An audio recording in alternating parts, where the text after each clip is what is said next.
इस धुन को सुनकर सुनने वाले के पांव न थिरके, ऐसा कोई बिरला ही होगा।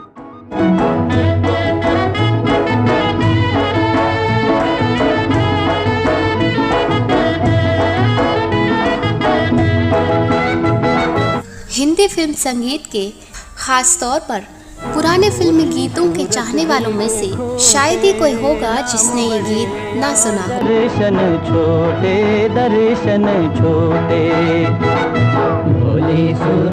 जिस फिल्म का ये गीत है उसके निर्माता, निर्देशक और नायक की हम बात करने वाले हैं। इस कलाकार को हम क्या कहें, action hero, romantic hero, comedian, ये कलाकार था ही अलबेला। जी हाँ दोस्तों, बात हो रही है भगवान दादा की।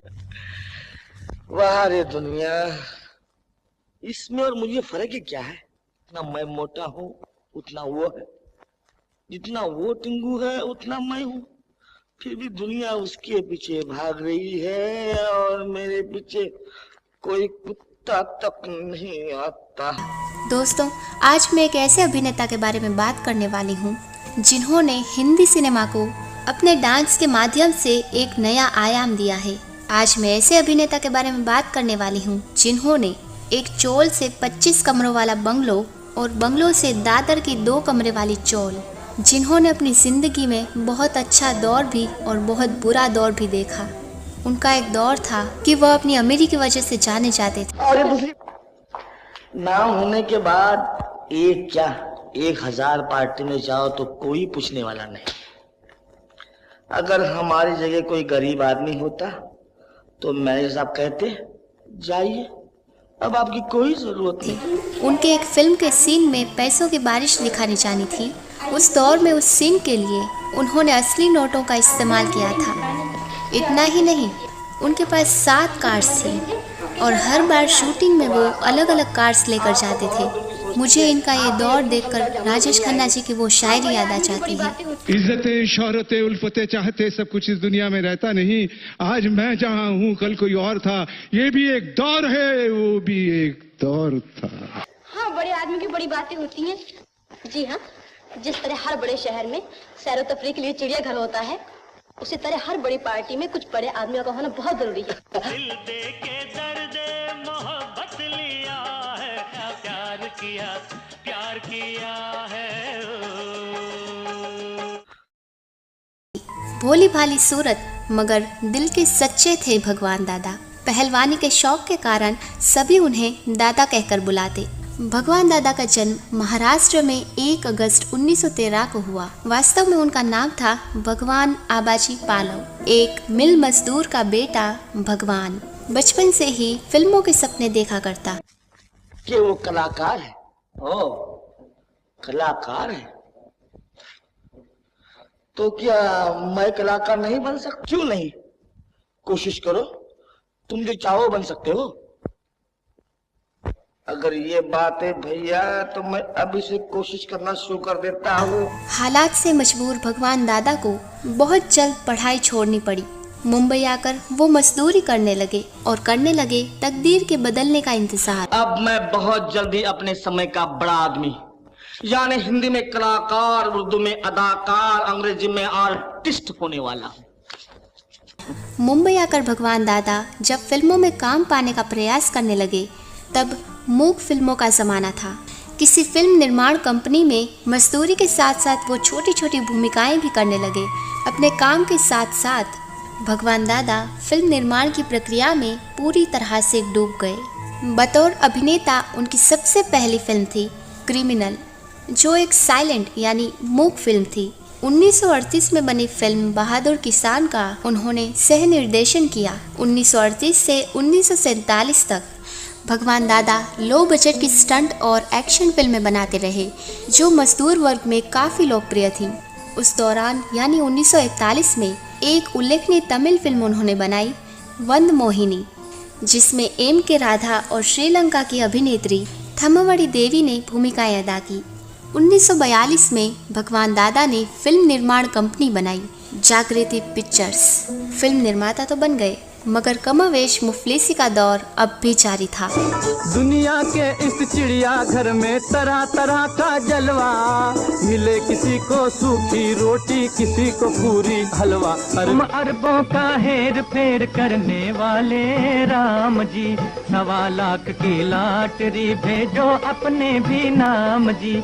और लॉटरी लगी 1.25 लाख की नहीं बल्कि लाखों की। 1947 की बात है। जागृति पिक्चर्स के लिए चैम्बर्स में जागृति स्टूडियो का इंतजाम किया गया।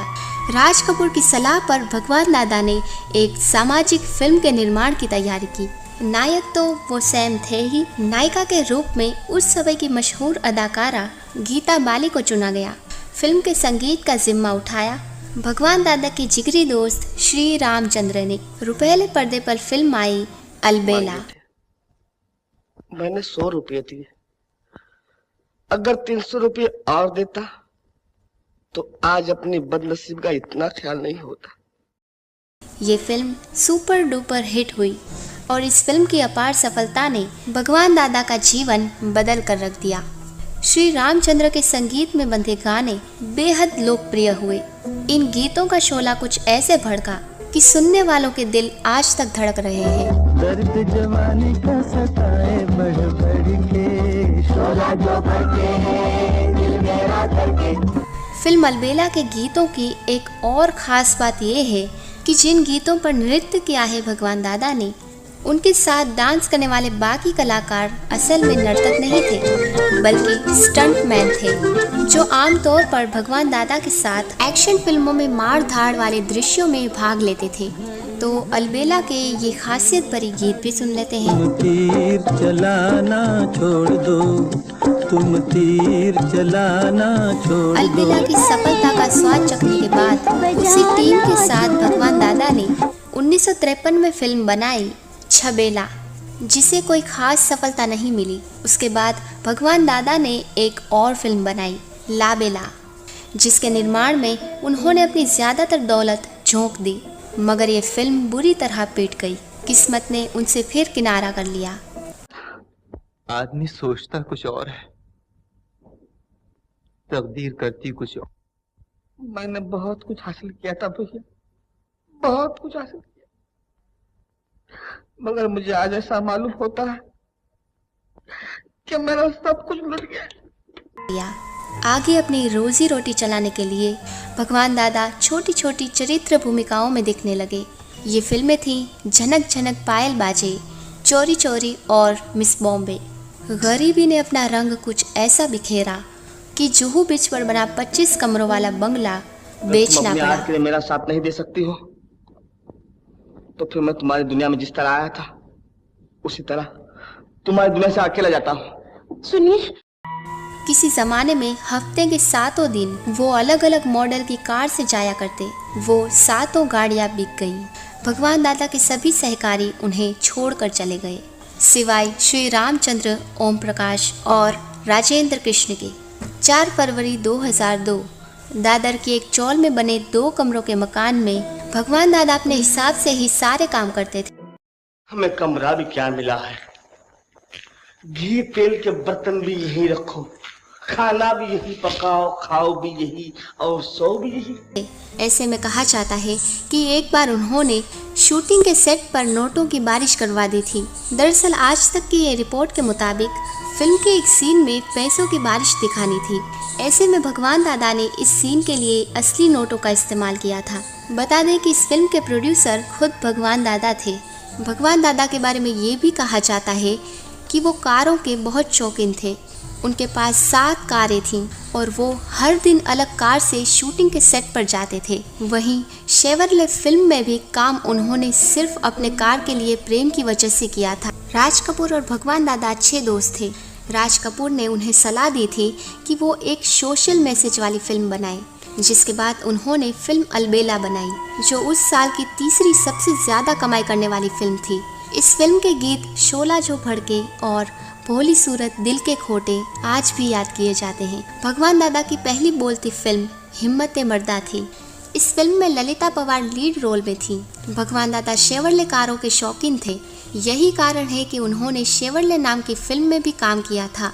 दादा के पास 7 कारें थीं और वो हर दिन सेट पर नई कार से जाते थे।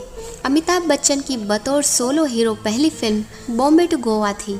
उस वक्त अमिताभ को डांस नहीं आता था। इस फिल्म के गाने पर अमिताभ को डांस करना था, लेकिन वो